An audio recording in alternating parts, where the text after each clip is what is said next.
kelak sampai masanya kau akan diminta pertanggungjawaban di hadapan Allah Subhanahu wa taala. Mana pedagang-pedagang yang kaya itu mati juga, pada akhirnya harta yang ditumpuk itu pun hanya tinggal kenangan belaka.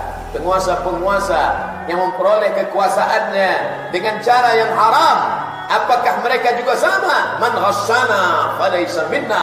Siapa yang menipu bukan golongan Muhammad sallallahu alaihi wasallam. Ati Allah, taatlah kepada Allah. Wa ati'ur rasul, taatlah kepada Rasul. Wa ulil amri minkum, kepada pemimpin. Tapi kata taat hanya dipakai 2 kali. Ati'ullah wa ati'ur rasul. Mengapa untuk yang ketiga tidak digunakan kata ati'u ulil amri? Karena wajib mentaati penguasa selama dia patuh dan taat kepada Allah Subhanahu wa taala. Ayat sebelumnya lebih keras, lebih kuat, lebih tegas lagi. Innallaha ya'murukum an tu'addul amanat. Allah memerintahkan kalian untuk menunaikan amanah ila ahliha, kepada orang yang berhak menerimanya. Wa idza hakamtum bainan nas, dan kalau kamu menetapkan hukum di antara manusia, antahkumu bil adli, engkau mestilah bersikap adil.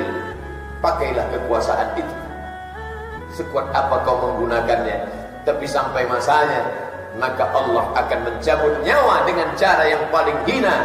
Kalau dia mati disambar petir masih bangga, petir yang besar menggelegar mencabut nyawanya, tapi nyawanya berakhir bukan karena petir, tapi karena nyamuk masuk ke dalam lubang telinga. Betapa dia yang hebat, yang memerintahkan bala tentaranya, harriquhu, bakar Ibrahim. Dia tidak senang melihat Ibrahim, bakar Ibrahim. Tapi kematiannya bukan luar biasa, kematiannya biasa-biasa saja, bahkan tidak diprediksi oleh siapapun manusia. Mati dalam keadaan nyamuk, makhluk yang kecil. Allah tak malu menciptakan nyamuk. Innallaha la yastahi an yadriba masalan ma ba'udatan fama fawqaha. Allah tidak pernah malu menciptakan nyamuk atau yang lebih kecil daripada nyamuk. Ternyata matinya hanya karena seekor nyamuk. Namruz namanya. Dia sembelih anak-anak perempuan, dia sembelih anak-anak laki-laki. Anak perempuan dibiarkannya hidup karena dia tidak anggap itu sebagai ancaman bagi kekuasaannya.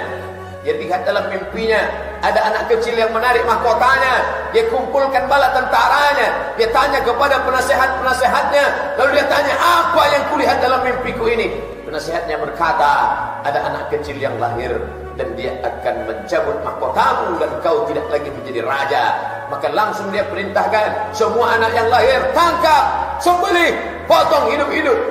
Al-Quran kita buka di awal-awal surat Al-Baqarah bercerita tentang dia. Yuzabbihuna abna'ahum, menyembelih anak laki-laki, wa yastahyuna nisa'ahum, dia biarkan anak perempuan karena tidak akan menjadi ancaman. Apa yang terjadi? Kematiannya sangat memalukan. Mati hanya karena tersedak di tengah laut merah.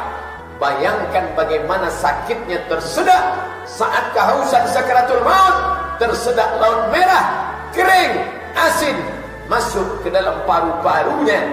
Ketika mumi-mumi itu ditemukan, mana mumi yang tenggelam di laut merah? Satu-satunya indikasi adalah ketika diperiksa di dalam paru-paru itu ada garam. Tidak mungkin garam bisa masuk ke paru-paru, karena Allah jaga ini. Ada saluran nafas, ada saluran minum, ada saluran makan. Tapi makhluk ini tak dapat membedakan mana saluran nafas, mana saluran minum.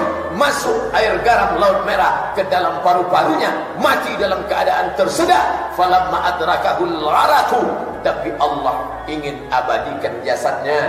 Allah katakan dalam Al-Quran, al-yawma nunajjika bibadanika, hari ini kami selamatkan engkau bibadanika, dengan badanmu, jasadmu, kau utuh sampai hari ini.